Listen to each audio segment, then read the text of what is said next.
오늘 이 시간 살펴볼 하나님의 말씀은 히브리서 10장 23절에 있는 말씀입니다. 찾으셨으면 한 목소리로 읽도록 하겠습니다. 약속하신 분께서 신실하시니 우리의 믿음의 고백을 흔들림 없이 곧게 잡고 아멘. 기도하겠습니다. 크고 두려우신 하나님 아버지, 또한 자신의 약속을, 자신의 말씀을 한치 오차도 없이 정확한 때에 이루시는 신실하신 하나님 아버지, 오늘 저희를 주께 경배케 하고 또한 이 시간에 함께 나와 주의 말씀 앞에 서서 아버지께 경배드리며 말씀을 들을 수 있도록 인도하신 것을 감사드립니다. 지난 한 주간 저희 삶들을 돌아볼 때에 여전히 주님께 불충하며 나태하고 게으르며 믿음이 없으며 쉽게 낙심하는 모습 가운데 살았지만, 그럼에도 불구하고 때에 따라 돕는 은혜를 통해 저희를 새롭게 하사 이 자리에 다시 이끌어주신 것을 감사드립니다. 하나님 아버지, 저희가 이제까지의 삶을 돌아보건대 받은 은혜와 또한 주께서 행하신 일들이 너무나 많지만, 그러나 현재 닥친 어려움으로 인해 그것을 잊어버리고 또 그것을 보지 않고 주님 앞에 믿음으로 나아가지 못하였사오니, 아버지, 오늘 이 시간에 말씀을 통해서 저희의 믿음을 새롭게 하시고 저희의 영을 새롭게 하셔서 저희가 온전히 주님을 향해서 약속하신 것을 받기까지 인내로서 경주할 수 있도록 믿음을 세워 주옵소서. 성령님께서 저희들에게 깨닫는 마음과 또한 부드러운 마음밭을 주셔서 오늘의 말씀의 씨앗을 받아 그것을 마음에 품어 100배의 결실을 맺게 하여 주옵소서. 저희를 가르치시고 저희의 귀를 열어 주옵소서. 또한 인터넷으로 이 말씀을 듣는 모든 성도들에게도 주님께서 함께 하시며 그들의 삶의 자리와 처한 환경과 심령의 상태에 따라 때에 따라 돕는 은혜를 베풀어 주셔서 이 말씀을 통해서 그들의 영이 솟생케 되며 그래 나아갈 길을 가르침을 받고 교정을 받고 교훈을 받아 하나님께서 기뻐하시는 자녀, 그리스도의 심판석을 성실히 준비하는 청지기가 될 수 있도록 주께서 인도하여 주옵소서. 말씀을 듣는 자나 전하는 자 모두 주님께서 이끌어 주시고 또한 은혜가 되게 하여 주시고 아버지께서 홀로 영광받아 주옵소서. 예수님의 이름으로 감사하며 기도하였습니다. 아멘. 우리는 지금 주를 신뢰하라는 제목으로 지난주에 이어서 계속 말씀을 전체적인 틀에서 살펴보고 있습니다. 과연 주를 신뢰하는 것이 어떤 것이냐? 지난 시간에 말씀드린 전화 말씀을 좀 요약해보면, 주님을 신뢰하라. 신뢰는 굳게 믿고 의지함을 뜻합니다. 그래서 우리는 지난 시간에 참 믿음이 무엇인지, 대상에 대한 진실한 믿음을 갖는 것인데 그 참 믿음이 무엇인지에 대해서 살펴봤습니다. 구원받은 성도에게는 즉시로 거짓 없는 믿음의 씨앗이 주어진다고 말씀드렸습니다. 성도는 자신의 구원이 오직 흠도 없고 점도 없는 어린 양의 피 같은 그리스도의 보배로운 피로 된 것과 아들을 믿는 자에게 영전한 생명이 있다는 믿음을 가지고 있다고 말씀드렸습니다. 그런데 이 믿음은 선한 양심과 순수한 마음에서부터 나오는 거짓 없는 믿음입니다. 이러한 믿음을 가지고 있고 그 믿음대로 진정으로 고백하는 자라면 지금 내가 육체 안에서 사는 삶을 나를 사랑하사 나를 위해 자신을 주신 하나님의 아들의 믿음으로 사노라라고 고백할 것입니다. 그렇기 때문에 그러한 고백을 하는 사람은 그가 구하는 모든 것, 즉 그가 바라는 것은 자신의 정욕대로 구하지 않을 것이며 자신의 믿음의 여정에서 꼭 필요한 것만을 구하는 것이 될 것입니다. 또한 그러한 기도를 하는 성도에게는 자신의 아들을 아끼지 아니하시고 우리 모두를 위해 그분을 내주신 분께서 어찌 그 아들과 함께 또한 모든 것을 우리에게 값없이 주실 것이라는 약속도 함께 주어졌습니다. 그런 의미에서 믿음은 바라는 것들의 실천하는 말씀은 바로 거짓 없는 믿음을 가진 성도가 자신이 바라는 것이 주님 안에서 주어질 것이라는 믿음을 갖고 있다면 그가 바라는 것들의 실체는 이미 마음속에 있게 된다는 것을 뜻하는 것임을 우리는 지난 시간에 살펴보았습니다. 이 믿음은 하나님께서 그 성품대로 반드시 역사하실 것이라는 하나님의 신실함을 믿는 마음이라는 것도 확인했습니다. 사랑하는 성도 여러분, 하나님의 성품을 알기에 힘써서 거짓 없는 믿음을 소유하신 여러분 되시기를 바랍니다. 그런데요, 이 거짓 없는 믿음의 씨앗이라는 말을 제가 지난주에 이어서 계속 쓰고 있는데 성경 그대로의 용어는 아닙니다. 그러나 우리가 성경을 읽으면서 성경을 배우면서 교리적인 용어는 될 수 있습니다. 무슨 얘기인가 하니 이 거짓 없는 믿음의 씨앗은 겨자씨 하나만한 믿음이라는 그 성경 구절에서 제가 만들었습니다. 자, 이 겨자씨 하나만한 믿음은요, 성경에 두 군데가 등장합니다. 마태복음 17장 20절에 기록하기를 너희에게 만일 겨자씨 하나만한 믿음이 있을진데, 여기서 있을진데라고 우리가 번역을 했지만 영어 본문을 보면 have라고 돼 있어요. 그러면 겨자씨 하나만한 믿음을 가졌다면 이렇게 해석하는 게 직역하는 게 더 좋을 것입니다. 가졌다면 겨자씨 하나만한, 그리고 또 겨자씨 하나만한 믿음이 있을진데라는 표현, 여기서 겨자씨 만한이라는 단어를 썼습니다. 근데 영어에서 보면 as라는 전치사를 썼어요. 그래서 겨자씨 하나 같은 믿음을 가지고 있다면 이렇게 번역하는 것이 이해하기 좀 더 쉬울 것 같습니다. 너희가 이 산에게 말하여 여기서 저 너머로 옮겨가라. 주보를 한번 보세요. 비교를 해야 되니까. 옮겨가라 하면 그것이 옮겨갈 것이고 또 너희에게 불가는 것이 아무것도 없으리라. 이렇게 마태복음에서는 기록되어 있고요. 이 비슷한 내용, 똑같은 게 아니라 비슷한 내용을 갖고 있는 누가복음의 본문을 보면요. 주께서 이르시되 너희에게 만일 겨자씨 하나만한 믿음이 있었더라면 너희가 이 뽕나무에게 이르기를 뿌리채 뽑혀 바다에 심겨라 하였을 것이요 그것이 너희에게 순종하였으리라라고 기록되어 있습니다. 비슷한 똑같은 것 같지만 다르고 비슷합니다만은 끝에가 더 달라요. 자, 마태복음 17장 20절에 있는 말씀은요. 마태복음 16장 16절에서 베드로가 주는 그리스도시요 살아계신 하나님의 아들이시니이다라고 고백했을 때 그 다음 17절에 예수님께서 그것을 내게 계시한 이는 살과 피가 아니요 하늘에 계신데 아버지시니라고 베드로의 고백이 하나님께로부터 주어진 믿음으로 말한 신앙 고백이라는 점을 계시하신 후에 17장에 넘어가서 하신 말씀입니다. 반면에 누가복음 17장 6절은요. 마태복음의 16장 16절의 베드로의 신앙 고백과는 상당한 간격이 있습니다. 시간상 간격이 있어요. 베드로의 이 고백이 마태복음의 경우에는 16장에 있었고 겨자씨 하나만한 믿음에 대한 얘기가 마태복음 17장에 있어서 바로 다음 장에 있었던 것 반면에 누가복음에서는 베드로의 고백이 9장 18절부터 20절에 기록되어 있고 누가복음에서 이 겨자씨 하나만한 믿음이 나온 것은 바로 누가복음 17장에서 나왔어요. 그러니까 9장과 17장 사이에 11, 12, 13, 14, 15, 16장까지 그 간격이 있는 거예요. 그런데 그 10장부터 16장까지의 누가복음의 내용이 무슨 얘기가 나오냐면 예수 그리스도와 거짓 없는 믿음을 가진 자들과 또 거짓된 믿음, 즉 위선자들 사이에 이 세 부류의 사람들 사이에서 치열한 영적 전쟁에 대해서 그런 에피소드에 나옵니다.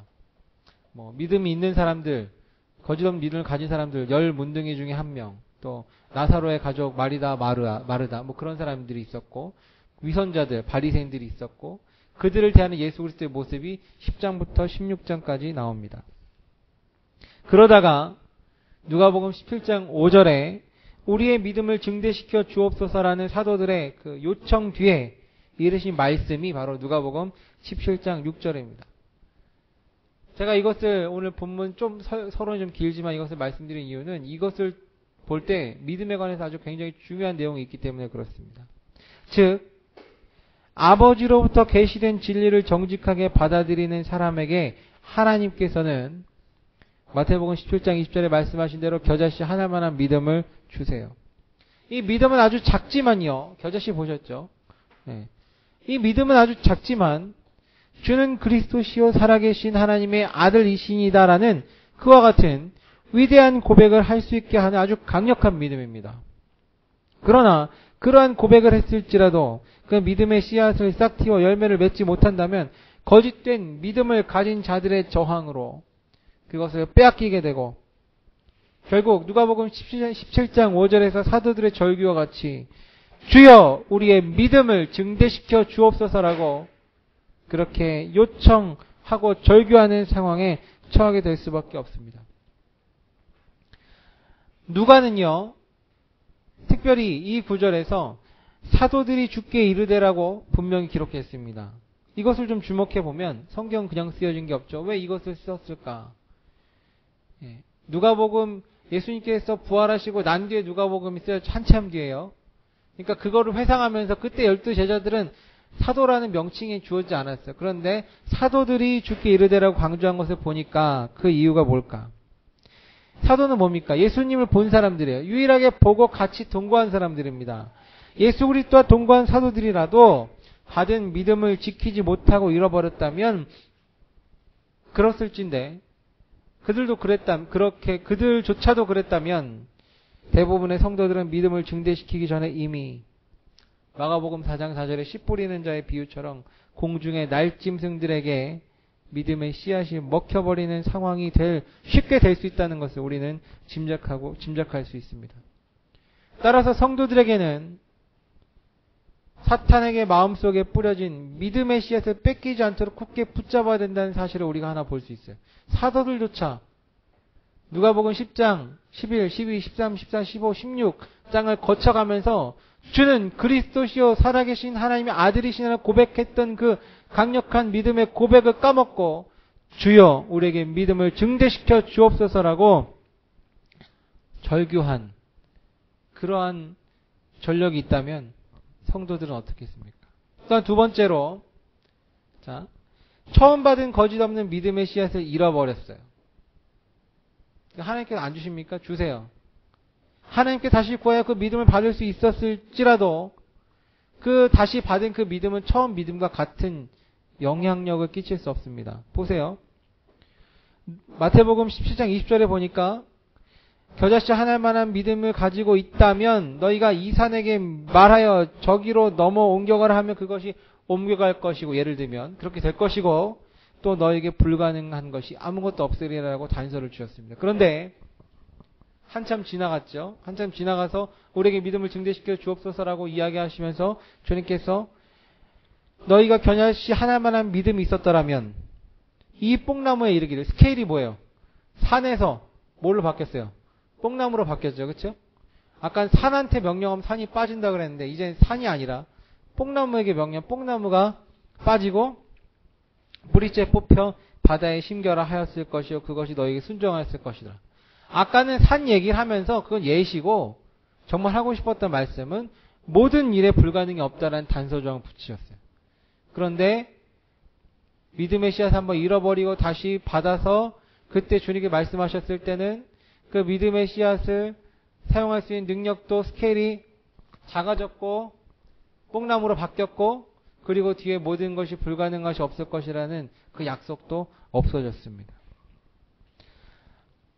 항상 하나님께 무언가를 받았지만 그것을 관리하지 못하고 잃어버려 두 번째 기회를 얻을 수는 있어요. 그러나 그렇게 할지라도 그것은 반드시 처음 거보다 못한 것이라는 것을 기억해야 됩니다. 그래서 따라서 항상 주님이 원하시는 선택을 해야 됩니다.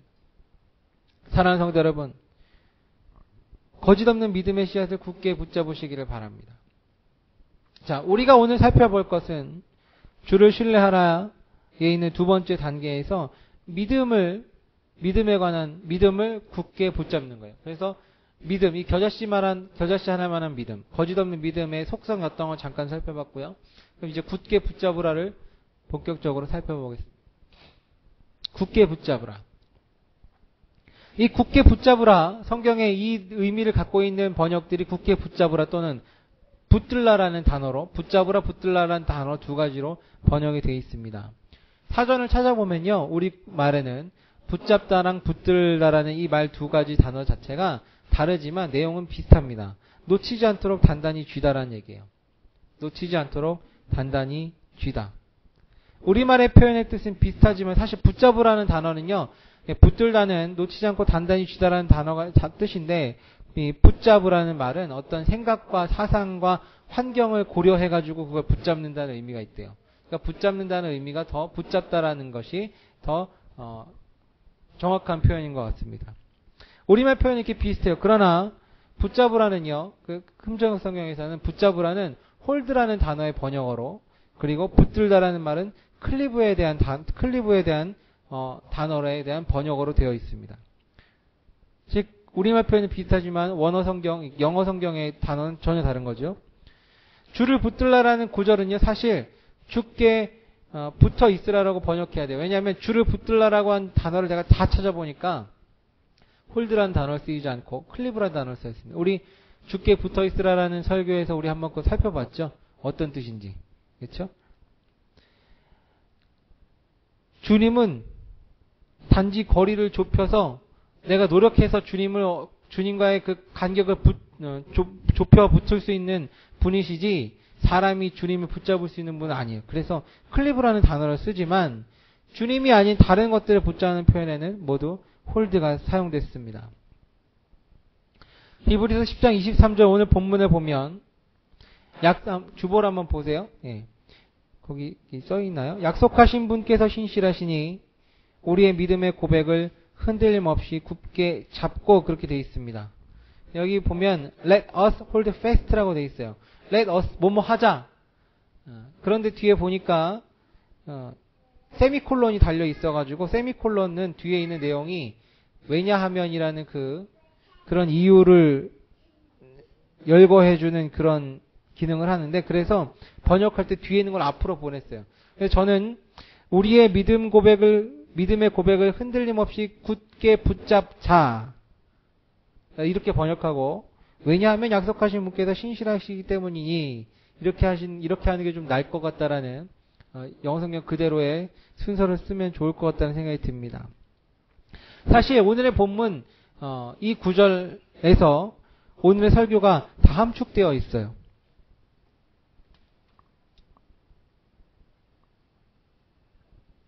오늘 말씀의 주제가 뭐였죠? 오늘 말씀 살펴볼 믿음을 굳게 붙잡으라는 거죠. 한번 보면 이 본문을 좀 볼게요. 자, 믿음을 굳게 붙잡는 것인데 그 믿음은 여기 보니까 누구 거예요? 우리의 것이죠. 우리의 믿음의 고백. 그렇죠? 우리의 것. 우리가 누굽니까? 교회 다니는 사람이요? 아닙니다. 성경대로 믿는 그리스도인들을 말하는 거예요. 그러니까 우리의 믿음은 성경대로 믿는 그리스도인들의 믿음이고요. 그 성경대로 믿는 그리스도인들의 믿음의 수준이 어떤 수준입니까? 바로 히브리서 11장 35절부터 39절에 나오는 그러한 수준입니다. 물론 우리는 그렇게 지금 못 살고 있지만 그것을 지향해야 되고 그렇게 살도록 노력해야 됩니다. 그런데 이 믿음은요, 단지 내 마음에만 있으면 안 돼요. 아무 소용이 없고 고백됨으로 증명되어야 됩니다. 즉 언행으로 증명되어야 돼요. 뿐만 아니라 그 모든 과정에서 흔들림이 없어야 돼요. 우리의 믿음의 고백을 흔들림 없이, 이게 바로 그런 뜻입니다. 성경신자, 성경대로 믿는 그리스도인이라면 히브리서 11장에 있는 삶의 수준을 가지고 입술로 고백할 뿐 아니라 그것을 삶으로 살아내는데 그 모든 과정을 어떻게 해야 돼요? 흔들림 없이 해야 된다라고 기록하고 있습니다. 이 흔들림 없이, 자, 굳게 붙잡자라는 단어는 흔들림 없이라는 단어랑 연관되어 있습니다. 그렇다면 이 흔들림이라는 뜻이 무엇일까? 뭐가 흔들리는 걸까? 우리 한번 생각해 봐야 됩니다. 성경에는 이 흔들림이라는 단어, 흔들다라는 단어에 여러 단어가 쓰여져 있는데 shake, 또는 stagger, 그리고 move 이런 뜻으로 쓰였습니다. 이 shake는 물건이 흔들리는 거예요. 봉지에 넣고 막 우리가 과자 같은 거 흔들죠. 그런 흔들림. 왜 이거 흔들냐면 물질적인 상태 있죠. 고난이 와가지고 뭐 뭐가 무너지거나 망대가 무너지거나 그럴 때 주께서 도와주시면 흔들림이 없다 할 때 이런 쉐이크라는 단어를 씁니다. 그리고 스테이거라는 단어는 마음에 망설임이 있다. 마음이 흔들리다라는 단어를 쓸 때가 그런 단어를 쓰고요. 또 무브라는 단어는 여러분이 아시다시피 감정에 동요가 있을 때 그런 흔들림이라는 단어를 씁니다. 그런데 특별히 오늘 본문에서는요. 웨이버링이라는 단어를 썼어요. 웨이버링. 웨이브가 뭐죠? 파도죠. 파도. 물결이라는 뜻입니다. 웨이버링이라는 뜻은 웨버링이라는 단어는 그 파도가 흔들리는 흔들림을 이야기합니다.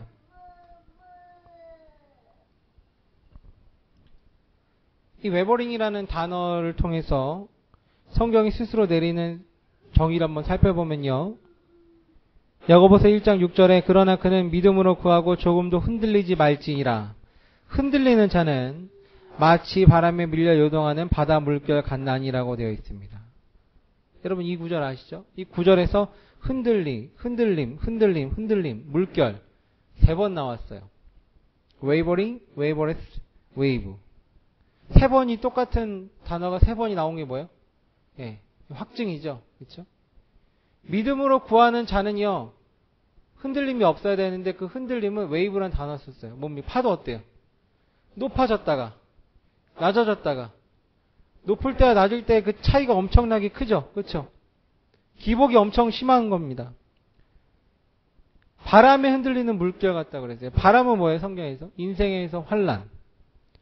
바람이 인생의 환란이라면 문제 상황에 따라서 믿음이 기복이 있어서 안 된다는 걸 의미해요. 이 흔들리다는 것은 믿음의 기복, 환경에 따라서 믿음의 기복이 있어서는 안 됨을 의미합니다. 여기에서는요. 일이 잘 풀릴 때 막 믿음이 우쭐하죠. 믿음에 대해서 내 믿음이 있어가지고 하나님께 그거 보시고 이거 일이 잘 풀렸구나. 믿음에 있어서 우쭐대지 말아야 되고요. 높은 파도에서 볼 땐 파도의 그 높은 정점, 믿음, 좋은 일이 있었을 때 믿음에서 우쭐대지 말아야 되고 아주 낮은데 파도의 아주 낮은 고리라고 하나요? 예. 그런 상황에 벌어졌을 때도 고난을 겪어서 믿음에서 떨어져 낙심하지 말아야 된다는 것을 의미합니다. 그런 믿음의 감정에 따라서 환경에 따라서 바뀌는 믿음의 편차 그런 의미에서 이 웨이버링이라는 단어를 쓰고 흔들림이라는 단어를 이 단어로 썼습니다.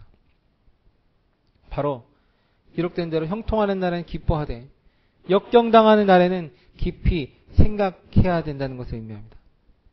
따라서 오늘 본문 히브리서 10장 23절의 말씀을 좀 정리하면 성경대로 믿는 그리스도인이라면 어떠한 상황에도 믿음에 있어서 우쭐해하지도 낙심하지도 않고 오히려 늘 일관되게 그의 믿음을 언행으로 증명하며 그 증명된 믿음을 굳게 붙잡아야 된다는 것이 오늘의 본문의 의미예요.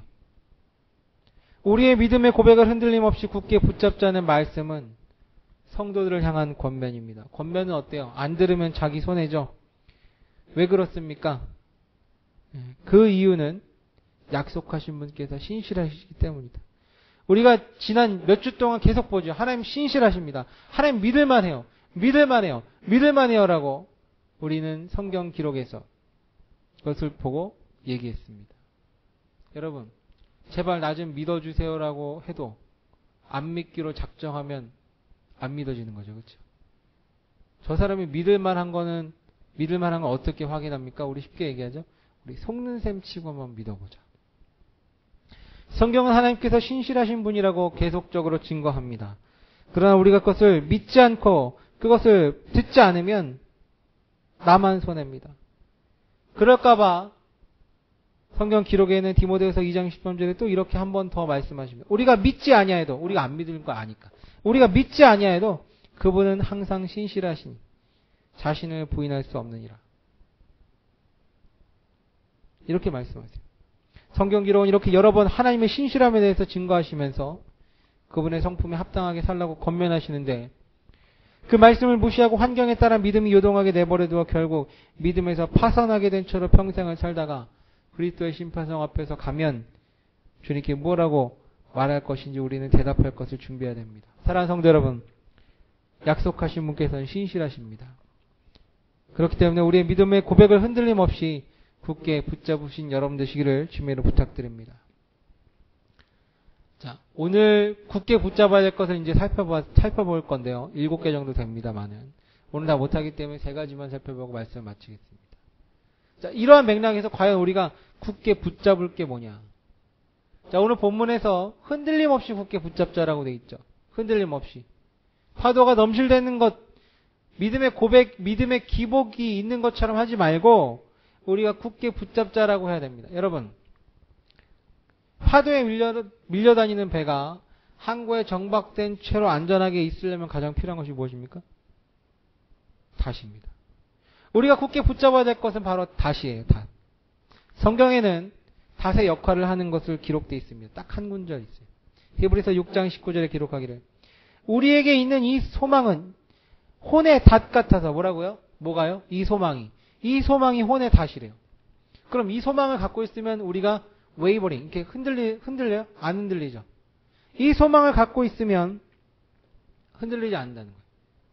이 소망은 혼의 닷 같아서 확실하고 굳건하여 휘장 안에 있는 것 속으로 들어가니라고 기록되어 있습니다. 이 소망은요, 바로 윗구절의 18절에 보면 하나님께서 거짓말하실 수 없는 2가지 불변하는 것을 봤습니다. 이 소망이 뭐라고요? 하나님께서 거짓말하실 수 없는 2가지 불변한 것. 그것을 더 찾아보면 14절부터 16절의 첫 번째, 자신을 두고 맹세하신 약속이 있어요. 그리고 17절에 보면 약속의 상속자들에게 주어진 하나님의 계획에 대해서 말합니다. 즉, 하나님께서 거짓말하실 수 없는 2가지가 있는데 뭐냐면 그것은 하나님의 약속과 하나님의 계획. 자신이 말씀하신, 자신이 약속한 약속과 자신이 알려준 그 계획은 그것에 대해서 하나님께 절대로 거짓말하는 분이 아니시라는 거예요. 그게 뭡니까? 우리에게 소망이 된다는 것입니다. 하나님의 약속과 계획이 불변하다. 이것은 바로 우리가 계속적으로 살펴본 바 신실하신 하나님의 성품에 기초하시는 겁니다. 하나님의 신실하심이야말로 하나님의 모든 성품을 보증하는 귀하고도 놀라운 성품입니다. 사랑하는 성도 여러분, 신실하신 하나님의 약속과 계획을 굳게 붙잡는 여러분 되시기를 바랍니다. 우리가 2번째 붙잡아야 될 것은요, 창조주 하나님에 대한 지식을 굳게 붙잡아야 됩니다. 창조주 하나님에 대한 지식을 굳게 붙잡으라. 히브리서 3장 14절에 기록하기를 우리가 우리 확신의 시작을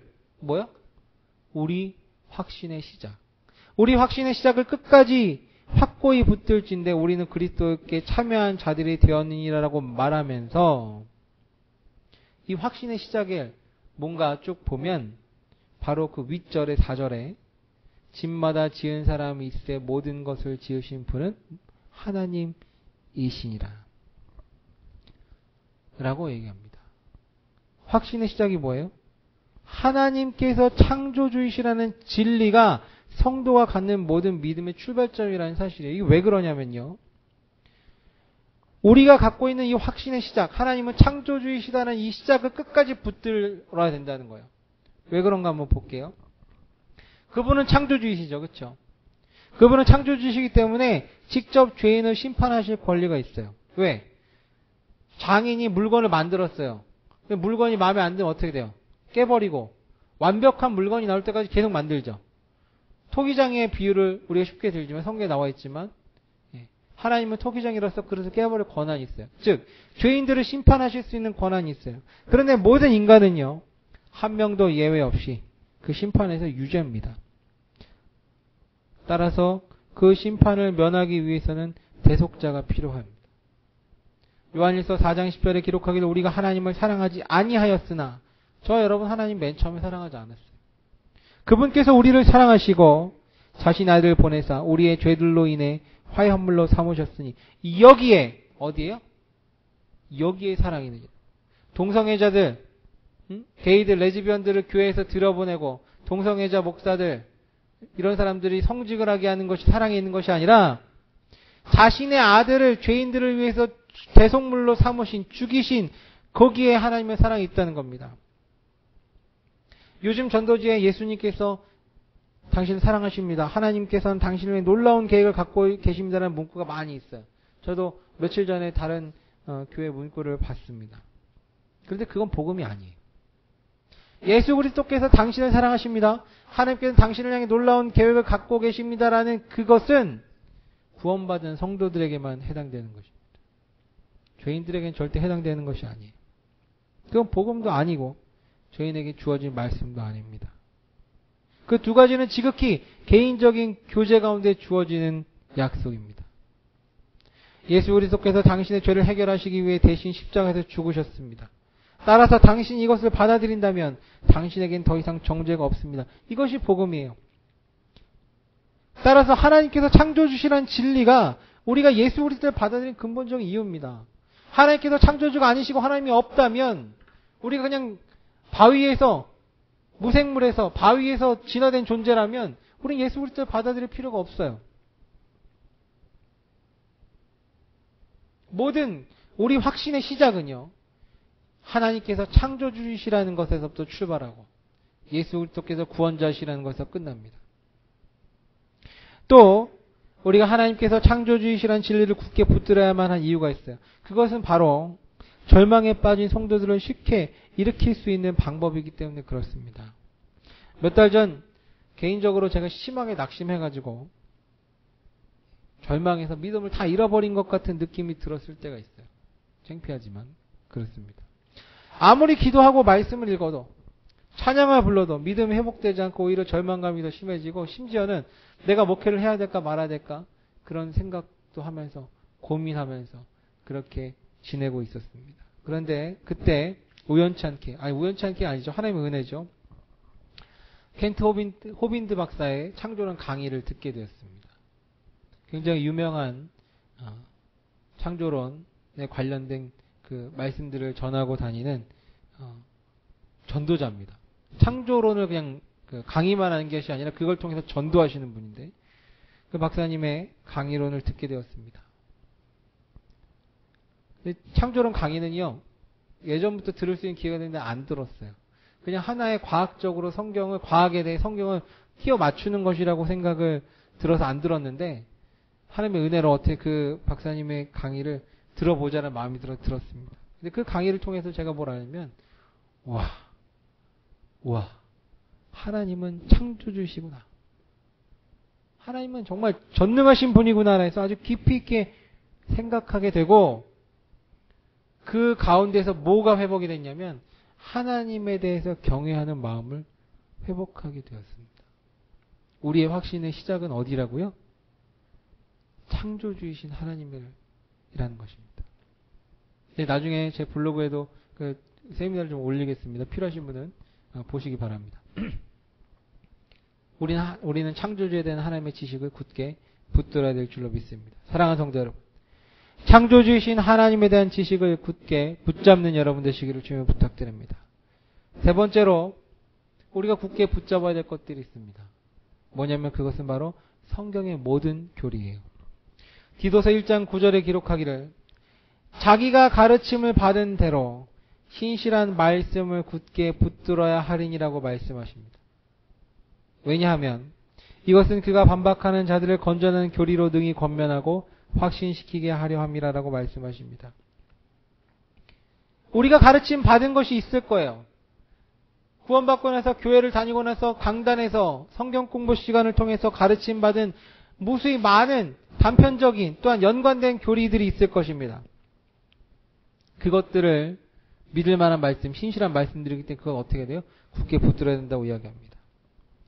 디모데후서 3장 16절에 기록하기를 모든 성경 기록은 하나님의 영감으로 주신 것으로 교리와 책망과 바로잡음과 의로 교육하게 유익하니라고 증거하면서 이 말씀을 뒷받침해요. 성경 기록의 첫 번째 목표는 교리를 증거하기 위해서입니다.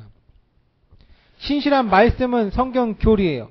자기가 가르침 받은 대로 신실한 말씀을 굳게 붙들어야 하리니 너희가 가르침 받은 대로 성경 교리들을 굳게 붙들어야 하리니라고 이야기합니다.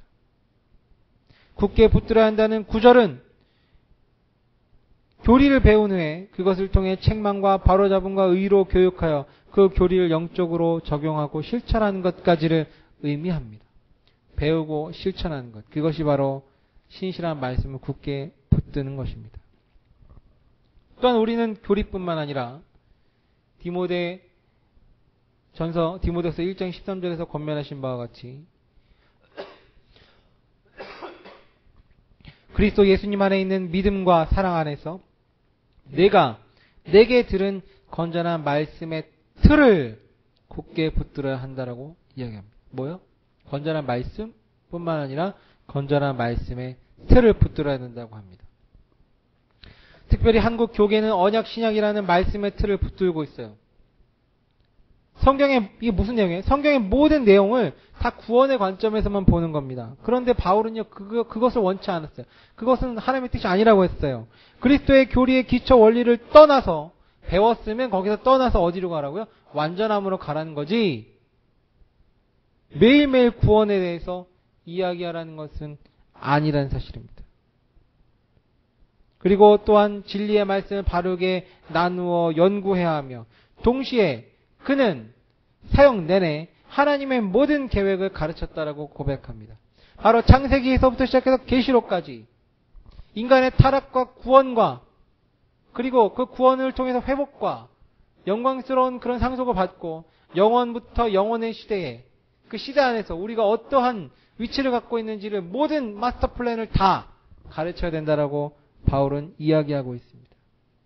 그렇다면 오늘날 우리 한국교회에서 붙들고 있는 언약신학과 그러한 구원의 관점에서 보는 그 모든 것들은 지양해야 될 것이에요. 이제 구원을 받았으면 그것을 넘어가서 다른 것들을 봐야 된다는 사실입니다. 건전한 진리의 말씀의 틀을 찾아서 붙들어야 됩니다. 여러 가지 의견들이 있겠지만 저는 클라레스 라킨의 세대적 진리를 통해서 무엇보다 더 잘 배울 수 있다고 생각합니다. 또 뿐만 아니라 우리가 굳게 붙들어야 될 게 뭐냐면, 굳게 서서 말로나 서신으로나 너희가 가르침 받은 전통들을 붙들어야 된다고 이야기합니다. 성경대로 믿는 그리스도인들의 역사를 통해 배워서 그것을 굳게 붙들라는 얘기예요. 아까 뭐예요? 지금 무슨 말씀드립니까? 성경의 모든 교리를 배우라는 얘기죠. 성경에 대한 진리들을 배우고, 성경은 그 진리들을 담고 있는 큰 틀을 배우고, 거기에 뿐만 아니라 그것을 어떻게 하면 우리가 실천할 수 있을지 고민하면서 과거의 믿음의 선배들이 어떠한 믿음의 여정을 걸었는지를 통해서 전통들을 배우라고 했습니다. 그것이 바로 성경의 모든 교리를 붙잡는 거예요. 우리 믿음의 선조들, 믿음의 선배들이 어떻게 살아왔는지는 반카톨릭 교회사나 팍스의 순교자 노트와 같은 좋은 책들을 통해서 우리는 배울 수 있습니다. 사랑하는 성도 여러분, 신실하신 말씀과 건전한 말씀들의 틀과 성경대로 믿는 그리스도인들의 전통들을 굳게 붙잡는 여러분 되시기를 바랍니다. 오늘 세 가지만 살펴봤습니다. 말씀을 정리하겠습니다. 하나님의 경륜에 따르면요, 말씀을 따르면 현재 기독교 교회는 라오디케아 교회 시대로 통칭됩니다. 기독교계는 전 세계적으로 1980년부터 90년대 큰 외적 부흥 성장을 이루었고, 그것을 자산으로 지금까지 물질적 풍요를 누리고 있어요. 사실입니다. 그와 동시에 그 무렵에 마귀들이 독보서를 이미 뿌리기 시작했어요. 공교육에서 체풀 시간을 없애고, 기도하는 것을 금지하고, 낙태를 찬성하고, 그런 락 음악이나 이런 것들을 장려하고, 여성 인권을 드높이면서 가정을 분리시키고 해체하는 그런 여러 가지 독버섯을 20-30년 동안 뿌려오고, 그것이 이제 결실을 맺어서 미국에는 혐오범죄 방지 법안이나 차별금지법 이런 것들로 그 결과가 나타났습니다. 공개적으로 기독교 신앙을 전파하거나 동성애를 반대하면 투옥하는 나라가 됐어요. 이 정도는 아무것도 아니고 이제 공개적으로 노골적으로 마귀를 섬기는 일을 아무렇지도 않게 생각한 나라가 됐어요. 미국은 이제 더 이상 기독교 국가가 아니고 완전 영적으로 적그리스도적인 마귀적인 국가가 됐습니다. 이처럼 미국에서 자행되고 있는 기독교 신앙의 핍박과 마귀적 행위들과 이슬람 세력이 기독교인들을 학살하는 소식들을 접하면서 온갖 부조리가 판치는 한국에 살고 있지만, 그럼에도 신앙의 자유는 다른 어떤 나라보다 보장되어 있다는 생각이 들기도 합니다. 참 씁쓸하긴 하지만요. 한국은 아직 그런 상황까지 내몰리지 않았지만 나는 부자라. 내가 재산을 불렸으니 아무것도 부족한 것이 없다. 이렇게 안심하고 있기에 조만간 그런 기독교 신앙을 박해하는 환경에 잠식될 것으로 짐작할 수 있습니다. 왜 이렇게까지 되었을까? 바로 지금 기독교계의 상황의 원인은요, 우리가 오늘 살펴보고 다음 주에도 살펴볼 것인 것처럼 믿음을 흔들림 없이 굳게 붙잡지 못했기 때문입니다. 계시록 3장 3절에 기록하기를 그러므로 내가 어떻게 받았고 들었는지를 기억하고 굳게 붙잡아 회개하라. 뭐라고요? 어떻게 받았고 어떻게 들었고 들었는지를 기억해서 그것을 굳게 붙잡아서 회개하랍니다. 그런즉 만일 내가 깨어있지 아니하면 내가 도둑같이 내게 이르리니 내가 어느 시각에 내게 이를지 내가 알지 못하리라고 강력하게 경고하십니다. 어떻게 받았고 들었는지 기억해야 될 것에 대해서는 여러분이 오늘 저 살펴본 대로 그리스도인으로서 나에게 주어진 소망, 하나님의 성품들과 성경의 모든 교리들입니다. 우리가 지금 받은 것들이 그거예요. 그것을 기억해내고 모르면 다시 확인하고 배우고 그래서 그것을 붙잡고 다시금 갈무리하고 그것을 기준으로 나를 돌아보고 거기에 잘못된 것이 있으면 교정하고 그리고 회개함을 통해서 하나님께 나아가야 된다는 것입니다. 내가 왜 믿게 됐고 내가 믿는 하나님이 어떤 분이며 어떤 성경적 진리들을 받았는지 이제 기억해야 될 때라는 사실입니다. 그리고 어떻게 해요? 그것을 기억해낸 것을 가지고 붙잡고 회개해야 됩니다. 그렇지 않으면 기록된 바 없는 자는 그 있는 것도 빼앗기게 될 것입니다. 오늘 주님을 신뢰하라는 큰 주제 두 번째에서 믿음을 굳게 붙잡으라. 믿음이 뭐고 거짓 없는 믿음의 씨앗이 뭐고 겨달씨 하늘 만한 믿음의 씨앗이 어떤 것이고 그 속성이 어떤 거고 그리고 붙잡는다는 뜻이 어떤 거고 또 우리가 무엇을 붙잡아야 되는지 소망을 붙잡고 하나님의 성품을 붙잡고 성경의 모든 교리들을 붙잡아야 된다는 것 그리고 그런 것들을 붙잡지 않으면 우리가 미국과 같이 마귀적으로 배교하게 된 나라가 될 것이고 내 개인도 그렇게 될 것이며 그리고 그렇게 하지 않으면 하나님의 예수 그리스도의 경고대로 우리가 있는 것도 빼앗기게 되는 비참한 상황에 처하게 될 것이라는 것을 우리 살펴봤습니다.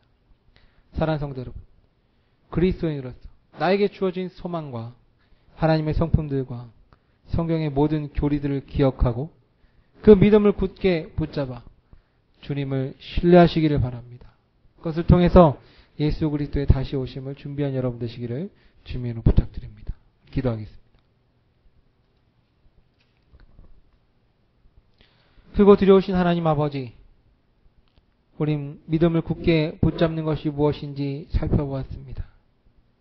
하나님 아버지, 저희가 삶의 자리에 돌아가서 은밀한 곳에서 주님께 나아가 기도하면서 내가 왜 믿게 됐고 내가 믿는 하나님이 어떤 분이며 내가 어떤 성경적 진리들을 받았고 주님께서 나를 어떻게 인도하셨는지 그 간증들을 곰곰이 깊이 생각해보는 가운데 우리의 믿음을 회복시켜 주옵소서. 그것을 통해서 저희가 회개할 때에 저희의 상한 심령과 회개하는 영을 받아 주옵소서. 그것을 통해서 저희를 회복시키고 저희를 새롭게 하여 주옵소서. 믿음을 굳게 붙들 수 있도록 인도하여 주옵소서. 주여 저희의 믿음을 증대시켜 주옵소서라고 저희가 부르짖을 때에 주님께서 응답하여 주셔서 저희의 믿음을 굳세게 하심으로 이 악한 현 세상에서 주님의 자녀로서 주님의 청지기로서 주님의 신부로서의 사명을 능히 감당할 수 있는 저희가 될 수 있도록 인도하여 주시고 저희를 늘 긍휼히 여겨 주옵소서. 예수님의 이름으로 감사하며 기도하였습니다.